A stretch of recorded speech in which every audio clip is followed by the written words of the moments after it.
시편 119편이 하나님의 말씀이라고 하는 주제를 가지고 지어진 성경에서 가장 긴 장입니다. 이게 시이기도 하고 찬양이기도 하고 이스라엘 백성들을 교훈하기 위해서 지어진 시라고 볼 수 있는데요.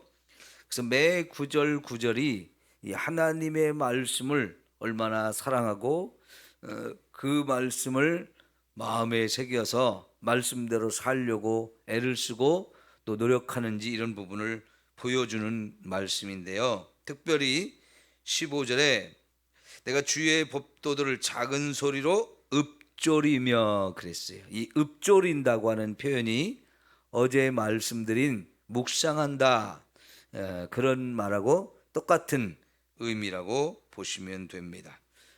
그래서 주의 말씀을 자꾸 읊조리다 보면 말씀이 깨달아지고요. 그 말씀을 통해서 내가 가야 될 길이 어떤 길인지를 깨닫게 되죠. 그래서 주의 길들에 주의하며 주의 율례들을 줄구하며 주의 말씀을 잊지 아니하리다. 여러분이 이제 말씀을 읽을 때 가장 많이 하시는 말씀들이 읽고 나면 다 금방 잊어버린다는 소리예요. 그죠? 그 말씀들을 참 많이 합니다. 그래요. 우리가 나이를 먹어가면서 그런 뇌의 기능들이 자꾸만 약해져 가지고요. 금방 잊어버리고 들어도 잊어버리고 읽어도 잊어버리고 그게 좀 심해지는데요. 그런데 이거 왜 그러냐면 머리로 기억하려고 하면 그래요. 머리로 기억하려고 하면 금방금방 잊어버리는데 우리가 말씀을 자꾸 읊조려서 말씀이 깨닫게 되잖아요. 그러면 머리에 기억된 것이 가슴으로 내려와서 마음에 새겨집니다. 그러면 그거는 쉽게 잊어버리지 않아요. 머리에 기억하는 것과 마음에 새기는 것은 천지 차이입니다. 근데 우리가 말씀을 읽고 듣고 이렇게 공부하고 이런 것들은 다 머리로 기억하는 거지만 이 말씀을 자꾸 묵상하면서 말씀을 딱 깨닫는 순간 그 말씀이 마음에 탁 새겨져요.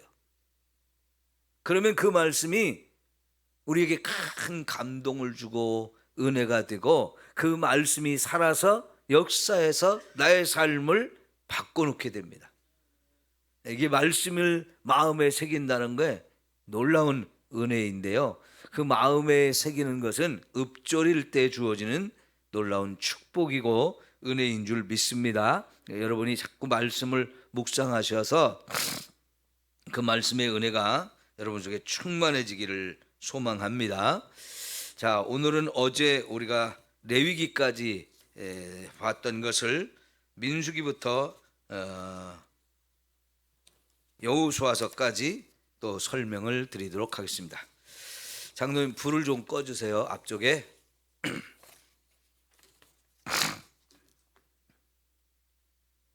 네. 자, 민수기를 보시면 산이 세 개가 있죠.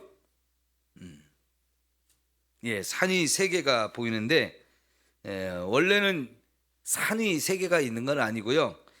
맨 먼저 신의 산이 있기 때문에 중간에 민수기의 중요한 부분 두 개도 산처럼 표현을 했어요. 그래서 먼저는 신의 산이 있고요. 중간쯤에 가데스 바네아에서 정탐꾼을 가나안 땅에 보낸 사건이 있었어요. 그리고 그들이 마침내 모압 평지에 도달하게 되는데 이 모압 평지는 요단강 동쪽이에요. 요단강 동쪽. 그러니까 요단강을 건너기 전에 지금의 요르단이라고 하는 나라가 있는데요. 그 모세가 마지막 산 위에서 저쪽 요단강을 건너서 저 멀리 보이는 예루살렘 거기까지 가나안 땅을 쫙 다 살펴보고 거기서 죽는 그 장소가 있는데요.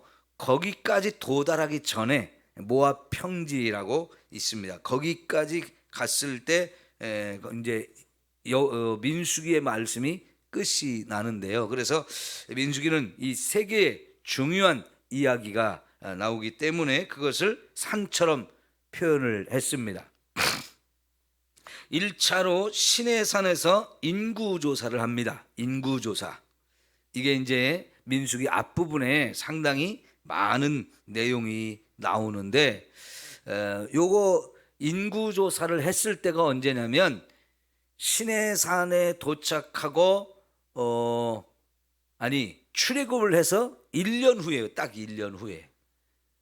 여러분 성경을 좀 찾아봅시다. 성경을 출애굽기 19장을 볼게요. 출애굽기 19장.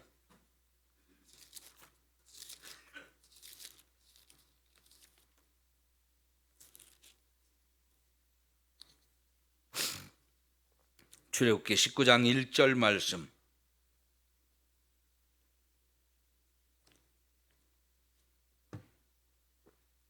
자, 이스라엘 자손이 애굽 땅을 떠난 지 3개월이 되던 날 그들이 시내 광야에 이르니라. 네. 여러분 여기서 애굽을 떠난 지 얼마 만에 시내산에 도착했다는 거예요? 3개월이라고 그랬죠?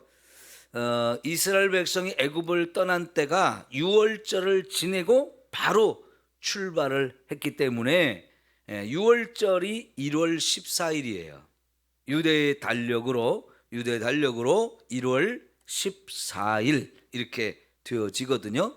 그럼 1월 14일 출발해서 홍해바다를 건너고 광야를 지나서 시내산까지 오는데 3개월이 실제적으로 이제 2개월이 지난 거고 3개월 되던 날 이제 시내산에 도착을 했죠. 그러면 여러분 출애굽기 이제 마지막 장 40장을 볼게요.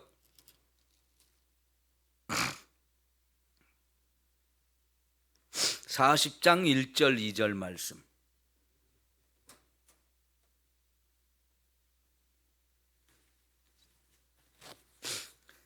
여호와께서 모세에게 말씀하여 이르시되 너는 첫째 달 초하루에 성막 곧 회막을 세우고.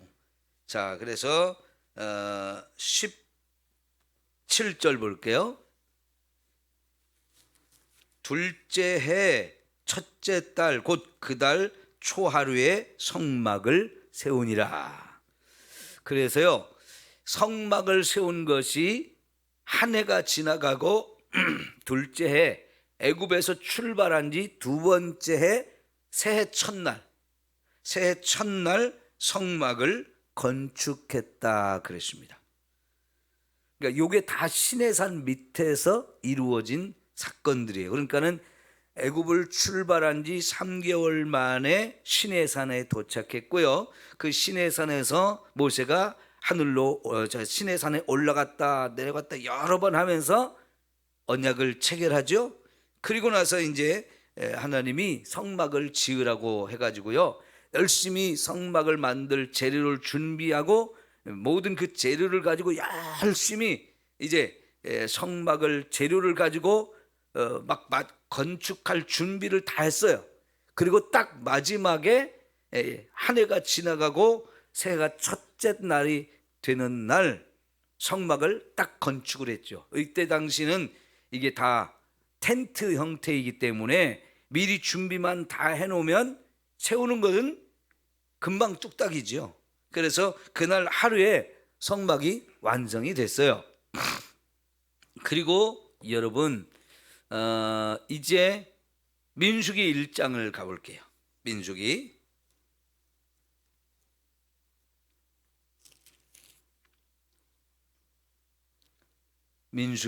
1장 1절.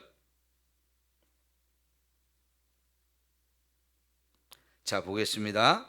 이스라엘 자손이 애굽 땅에서 나온 후 둘째 해 둘째 달 첫째 날에 여호와께서 시내 광야 회막에서 모세에게 말씀하여 이르시되 그랬어요. 자, 이 민수기는 아직도 시내산 밑에 있어요. 새해 첫날이 되고 새해 첫날에 성막을 건축했어요. 그리고 한 달이 지나서 둘째 달 첫째 날 2월 1일 날 하나님이 시내산 밑에 새로 세운 성막 앞에서 이스라엘 백성들을 불러놓고 인구조사를 하라고 말씀을 하셔요. 그래서 거기서 이스라엘 백성 전체에 대한 인구조사를 하게 됩니다. 자, 그래서 민수기 요 앞에 그림을 다시 봐주세요. 이 시내산 밑에서 성막을 건축하고요. 거기서 제사 드리는 법도 다 가르쳐주고 제사장까지 세웠어요. 그 한 달이 걸렸던 겁니다. 그 기간에 한 달 걸리고 이제 둘째 달이 됐어요. 둘째 달이 되자 하나님은 이제 인구조사를 하라고 해서 각 지파별로 첫 번째 인구조사를 하죠. 근데 인구조사를 한 목적이 뭘까요? 인구조사를 한 목적이 전체적으로 지파별로 몇 명이나 되는지 숫자를 헤아린 게 첫 번째 이유지만 더 중요한 이유는 뭐냐면 이제부터 이스라엘 백성을 군대로 조직하기 위해서 그랬어요. 그래서 이때 인구조사는 20세에서 50세까지 그 군 전쟁터에 나가서 싸울 만한 남자들의 숫자를 헤아리는 거였습니다. 그렇게 해서 각 지파별로 인구조사를 하고 그래서 이제 군대로 조직을 해서 이제 진을 칠 때와 행군할 때 레위 지파는 어디에 있고 유다 지파는 어디에 있고 시므온 지파는 어디에 있고 이런 것들을 다 정해줘요. 왜냐하면 이제부터 가나안 땅에 가려면 전쟁이 시작되거든요. 그러니까 군대로 조직을 해서 싸울 준비를 하고 행군을 하게 되어지는 겁니다. 그래서 1차로 인구조사를 하고 그리고 이제 출발을 해요. 인구조사가 다 끝나고 이제 각 지파별로 순서를 다 정한 다음에 행군을 해서 이제 가나안 땅을 향하여 가는데 첫 번째 목표지가 가데스 바네아라는 곳이에요. 가데스 바네아라는 곳에 가는데요. 자, 여기까지는요 하나님의 군대로 탁 조직해가지고 막 군인처럼 행군하면서 이렇게 잘 갔어요. 그래서 여기는 순종 여행이다라고 표현을 했어요. 그리고 이제 가데스 바네아에 와서 12명의 정탐꾼을 뽑아가지고 가나안 땅을 정탐하게 하죠. 이게 이제 민수기에서 또 중요한 사건이었습니다. 자, 그래가지고 12명의 정탐꾼이 갔다 와서 10명과 2명이 나눠지죠. 10명은 부정적인 보고를 했어요. 우리 여기 절대 못 들어간다. 여기 들어갔다는 우리 다 죽는다. 그러니까 가지 말자 하는 보고였고요. 여호수아하고 갈렙은 아니라고. 하나님이 우리와 함께 하시면 그들은 다 우리 밥이고 우리가 얼마든지 이 땅에 들어갈 수 있다고. 하나님이 우리 주신다고 했지 않냐고. 여기는 분명히 젖과 꿀이 흐르는 땅이다. 그러니까 가자 이렇게 했는데 숫자에 밀렸어요. 그래서 이스라엘 백성들도 10명의 전하는 부정적인 말을 듣고 아이고 큰일 났다, 우리 여기서 이제 다 죽게 생겼다 하면서 막 통곡하면서 하나님 원망하면서 이럴 것 같으면 왜 여기 가나안 땅 저 애굽에서 여기까지 데려왔냐고. 차라리 우리 애굽으로 다시 돌아가자 하고 진짜 반란이 일어나서요 다 애굽으로 돌아갈 판이었어요. 그때 하나님께서 진노하시면서 큰 심판을 내렸죠. 많은 사람이 죽음을 당하면서 하나님이 하신 말씀이 뭐냐면 지금 너희들이 말한 대로 내가 해줄 거다. 말 그렇게 함부로 하고 그렇게 하나님 믿지 못하고 못 간다고 애굽으로 돌아가자고 했던 사람들, 우리는 여기서 다 죽는다고 했던 사람들 진짜 내가 너희들을 다 죽이겠다 이렇게 말씀하시면서 이제 그렇게 부정적인 말을 하고 못 들어간다고 하고 죽는다고 했던 이 사람들 이제 바로 가데스바네에서 가나안 땅에 들어갈 수 있었는데요. 들어가지 못하게 길을 돌려서 40년 동안을 광야를 방황하는 시간을 갖게 하고, 그 40년 동안 여기저기 방황을 하면서 그렇게 부정적인 말을 했던 1차 인구조사를 했던 20세 이상의 남자들 다 죽게 만들었어요. 그러니까 40년의 이 광야 생활은 벌이었어요. 벌. 하나님을 믿지 못하고 불순종하고 부정적인 말과 생각에 사로잡혀서 함부로 말을 하던 이 사람들, 그 말에 대한 대가를 치르게 하셔서 다 죽게 만들었어요. 1차 인구조사를 했던 그 사람들이 다 죽음을 당했어요. 40년 동안. 여러분 한번 집에 가서 계산해 보세요. 인구조사 했을 때, 1차 인구조사 했을 때 이 남자들의 숫자가 60만 명 정도 돼요. 60만 명. 그 60만 명이 40년 동안 죽어야 된다면 1년에 몇만 명 정도 평균적으로 죽어야 됩니까? 집에 가서 계산해 보세요. 그럼 1년에 365일이니까 그거를 365로 다시 나누면 하루에 몇 명씩 죽어야 되는지 한번 집에 가서 계산해 보세요. 매일매일 장례만 치르고 끝나야 돼요. 오늘 제가 장례식장에 좀 다녀올 일이 있는데요. 이거 매일매일 장례를 치러도 끝도 없이 장례를 치러야 되는 게 지금 이스라엘 백성들의 40년 광야 생활이었어요. 그러면서 계속 불평하는 거예요. 계속 원망하는 거예요. 불순종하는 거예요. 40년 동안 계속 그러면서 살았어요. 그래가지고 완전히 이제 20세 이상의 남자들 다 죽고요. 물론 남자가 죽으면 여자들도 죽는 거죠. 그러니까 20세 이상의 어른들은 다 죽어가면서 이제 새롭게 20대 이하의 자녀들이 커가지고 새롭게 유대 민족이 세대 교체가 돼요. 그래서 여러분 모압 평지에서 또 다시 한번 인구조사를 또 해요.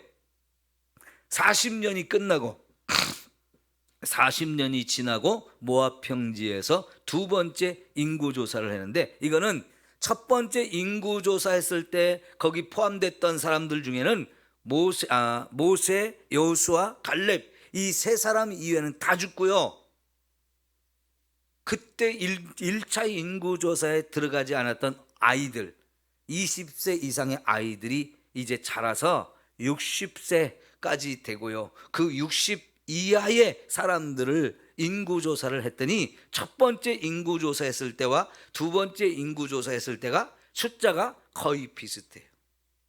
하나님은요, 얼마든지 돌을 가지고도 아브라함의 후손을 낳는다 그러셨는데, 그 부모들은 다 죽고 이제 없는데, 여러분 새로운 세대들을 통해서 다시 한번 거의 비슷한 인구를 얼마든지 하나님 만드시거든요. 그러니까 한편으로는 조상들이 죽어가면서 한편으로는 그 자손들이 번성하고 창대하는 이런 은혜를 주심으로 결국은 두 번째 인구조사를 통해서 거의 비슷한 숫자가 되어져요. 다시금 가나안 땅을 정복할 수 있는 사람들이 준비가 되어진 거죠. 그래서 민수기는 전체적으로 하나님이 이스라엘 백성을 훈련시키는 거이고, 그 훈련을 할 때 하나님이 늘 동행을 하셨어요. 그래서 민수기 전체 내용은 훈련이고 동행이다라고 말할 수 있습니다. 이제 신명기 말씀을 보도록 하겠습니다. 신명기는 좀 간단합니다. 처음부터 끝까지 말씀이에요. 말씀.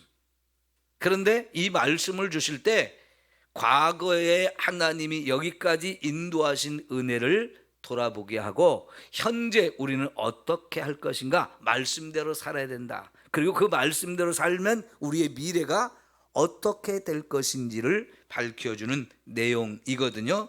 그래서 신명기에서는 말 그대로 신명, 하나님의 명령, 하나님의 말씀을 기록한 건데요.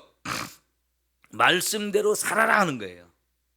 말씀을 지키면서 순종하라 이거거든요. 그래서 여러분 신명기는 가운데 빨간 글씨로 순종이라는 단어를 써놨는데, 이게 제일 중요하다는 겁니다. 이것이 현재 우리의 삶 속에서 우리가 지켜야 될 것인데, 지금 여기까지 이제 요단강 건너편 여기까지 왔을 때 하나님이 그동안 우리를 어떻게 인도했는지 지금까지 지내온 거 다 뭐라고요? 은혜다. 은혜라는 걸 과거를 돌아보면 다 은혜로 살아온 걸 알 수 있어요. 얼마나 큰 은혜를 하나님 베풀어 주시는지를 걸음걸음마다 이제 우리가 발견하는데, 그렇다면 현재 우리가 말씀에 순종해야 된다. 그리고 나면 우리의 미래도 하나님의 은혜로 쫙 인도할 거다. 하나님의 은혜로 사랑과 축복을 풍성하게 우리에게 부어줄 것이다. 이게 바로 이제 신명기 전체를 은혜라고 하는 말로 딱 요약을 해볼 수가 있어요. 그래서 말씀과 동행, 계속해서 동행이라는 말을 사용하고 있죠. 하나님이 저와 여러분 찾아와 주시고 날마다 동행해 주시는 그런 하나님인데, 세대가 바뀌어도 아버지와 함께 하시던 하나님이 아들과 함께 하시고, 그 아들과 함께 하시던 하나님이 또 우리의 손자들과도 함께 하시고, 그래서 아브라함의 하나님, 이삭의 하나님, 야곱의 하나님이라고 이렇게 표현을 하는 거거든요. 예, 여러분, 하나님은 영원토록 저와 여러분과 함께 해주시는 줄 믿습니다. 마지막으로 여호수아서를 볼게요. 여호수아서는 하나님이 성취해 주신 거예요. 성취. 아브라함 때부터 주셨던 약속이 뭐냐면, 하나는 자손이 번성하겠다는 약속, 두 번째는 가나안 땅을 주시겠다는 약속이었거든요. 그래서 여러분, 자손이 번성해지는 것은 애굽에 내려가서 사는 동안 430년 동안에 이미 번성했어요. 그 번성한 사람들을 애굽의 종살이에서 끄집어내 가지고 가나안 땅으로 너희들을 데리고 가서 거기서 하나님 나라를 세우겠다. 이게 하나님의 약속이었거든요. 그런데 이제 출애굽을 시켜서 가나안 땅을 향해 출발해 가지고 40년의 시간이 지나서 요 가나안 땅 바로 앞에까지, 요단강 건너편까지 도착을 했어요. 이제부터 가나안 땅을 정복하는 일이 시작하는데, 하나님이 아브라함 때부터 약속했던 걸 모든 걸 다 성취해 주셨다는 이야기가 이 여호수아에서 나오기 때문에 약속과 성취, 이게 굉장히 중요합니다. 하나님의 약속이 성취됐다, 이게 중요하고요. 자, 이때 이제 모세가 죽고 새로운 지도자로 누가 세워지죠? 여호수아가 세워집니다. 그래서 여호수아의 인도 아래 이제 요단강을 건너가고 가나안 땅을 정복하는 일이 시작되는데, 여기 여호수아서는 크게 네 가지로 나누어 볼 수 있어요. 그래서 첫 번째는 가나안 땅, 약속의 땅에 들어가는 것, 그리고 여리고성을 점령하는, 첫 번째 성인 여리고성을 점령하는 이야기가 나오죠. 두 번째는 그 여리고를 출발을 해가지고 가나안 땅의 남쪽 그리고 북쪽 이렇게 정복하는 사건이 나와요. 그러니까는 가나안 땅에 여리고로 들어가 가지고 가운데를 치고 들어가요. 가나안 땅이 남북으로 길게 이어졌잖아요. 그 가나안 땅을 가운데로 치고 들어가 가지고 우선 남쪽을 딱 정벌하고 그 다음에 또 북쪽을 정벌하는 사건, 가나안 땅을 완벽하게 전체적으로 정복하는 사건이 나오고요. 이제 13장부터는 그 정복한 땅을 지파별로 분배를 해주는 이야기가 나오고, 그다음에 마지막 결론 부분에서 이제 여호수아가 죽기 전에 나와 내 집은 여호와만 섬길 거니까 너희도 오늘날 섬길 자를 선택하라, 이렇게 해가지고 이스라엘 백성 전체가 우리 다 필요 없습니다, 오직 하나님 한 분만 섬기겠습니다, 이렇게 작정하고 가나안 땅에서 이제 하나님 주신 나라를 세우고 하나님 섬기는 멋지고 아름다운 나라를 세우죠. 그래서 하나님이 약속한 모든 것이 성취가 되어집니다. 자, 밑에를 보면 순종, 성취 두 개로 나누었죠. 하나님의 주도와 약간의 순종. 여러분, 가나안 땅을 정복하는 전쟁은 전체적으로 하나님의 은혜로 하나님이 함께 해주셔서 승리하게 해주신 거예요. 순종할 때 그렇게 되어진 거지요. 그리고 이제 완벽하게 성취가 되어져요. 약속한 모든 것이 성취가 돼서 전쟁도 다 승리하고 땅까지 분배를 해주니까 이거는 하나님이 약속한 이 땅을 아브라함과 그 후손에게 주려고 했던 그 약속이 여기 여호수아서 와서 성취가 되어지는 거예요. 그러니까 여러분, 하나님의 약속이 성취되려면 사실은 시간이 좀 필요해요. 그런데 아브라함에게 약속해서 여호수아 시대에 성취되기까지 500년 정도 걸렸어요. 여러분, 우리 편에서 보면 이 500년이 너무너무 길어 보이죠. 그죠? 그러나 하나님은 어떤 분이에요? 1000년이 하루 같은 분이에요. 그러니까 하나님께는 시간이 뭐 1년이다 2년이다 이런 게 의미가 없지만 여러분, 우리한테는 좀 시간이 길게 느껴져요. 그래도 우리는 하나님이 내가 죽어도 약속은 변함없이 성취된다는 걸 믿고 기도하는 거 너무 중요해요. 말씀을 붙들고 믿음으로 사는 거, 그러면 반드시 하나님의 약속은 성취됩니다. 이게 하나님의 신실함이고, 그래서 하나님을 우리가 믿을 수 있는 거지요.